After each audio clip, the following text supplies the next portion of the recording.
মতিঝিলে ২৫ গ্রাম হেরোইনসহ শাহরাস্তির আওয়ামী লীগ নেতার পুত্র তন্ময় গ্রেপ্তার। রাজধানীর মতিঝিলে নিয়মিত চিরুনি অভিযানে ২৫ গ্রামের বেশি হেরোইনসহ শাহরাস্তির টামটা এলাকার যুবক মাহমুদুল হাসান তন্ময়কে গ্রেপ্তার করেছে পুলিশ। রবিবার রাত ১১টা ১৫ মিনিটে মতিঝিল থানা এলাকার একটি স্পট থেকে তাকে আটক করা হয়। গ্রেপ্তার হওয়া তন্ময় চাঁদপুরের টামটা গ্রামের জাকির হোসেন পাটোয়ারির ছেলে। জাকির হোসেন পাটোয়ারি চাঁদপুর জেলা পরিষদের সদস্য এবং শাহরাস্তি উপজেলা আওয়ামী লীগের সক্রিয় নেতা। ঘটনার পর ডিএমপির মতিঝিল থানায় এফআইআর নং ২ তারিখ ১ ফেব্রুয়ারি ২০২৬ এবং জিআর নং ১৭ তারিখ ১ ফেব্রুয়ারি ২০২৬-এ মাদকদ্রব্য নিয়ন্ত্রণ আইন ২০১৮ এর ৩৬(১) সারণী ৮ গ ধারায় নিয়মিত মামলা রুজু করা হয়েছে।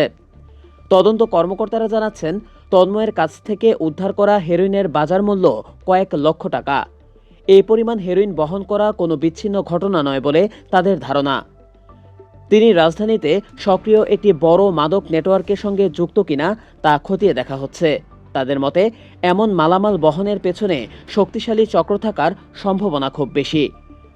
আইনশৃঙ্খলা রক্ষাকারী বাহিনী বলছে, মাদক বিরোধী অভিযানে এই গ্রেপ্তার একটি উল্লেখযোগ্য সাফল্য।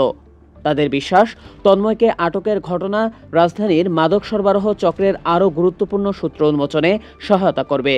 তাকে আদালতে সোপর্দ করা হয়েছে এবং তদন্ত চলছে।